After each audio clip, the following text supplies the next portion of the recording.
Pourquoi le banderolage est-il un procédé incroyablement malin et révolutionnaire dans l'industrie du carton ondulé? Découvrez les avantages économiques et écologiques du banderolage. Le carton ondulé est un matériau d'emballage incontournable. Polyvalent, il peut être utilisé comme support publicitaire imprimable de grande qualité. Et il est entièrement recyclable. Lorsque les boîtes sont fabriquées, il existe deux types d'emballage courants pour le transport. Jetons un coup d'œil au premier type d'emballage. Les boîtes sont cerclées, empilées, puis livrées aux clients sur palette. Cette pratique traditionnelle peut cependant entraîner jusqu'à 10% de dommages sur l'ensemble de la livraison. Comment ces dommages sont-ils causés?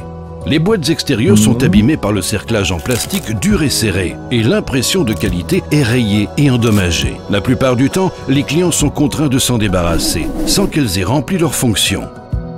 Ce qui provoque leur mécontentement et requiert de nouvelles livraisons impliquant des coûts élevés et un impact inutile sur l'environnement.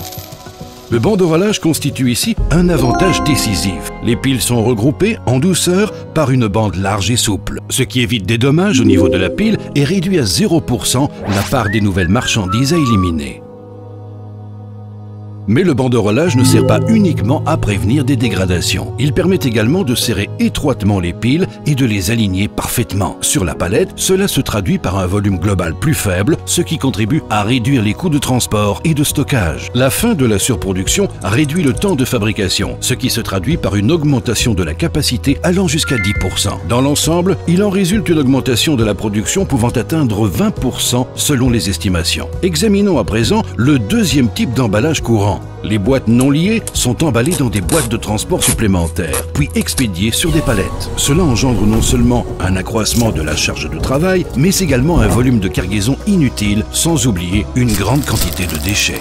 Ici aussi, le banderolage est la solution idéale. Peu de déchets et moins de travail d'emballage. Mais la plus grande différence réside dans la cadence de production. Le traitement manuel exige de ralentir la machine précédente. Cette nécessité disparaît avec le banderolage. La cadence se trouve accélérée grâce à l'automatisation. Le tout se traduit par une augmentation de la production pouvant aller jusqu'à 20%.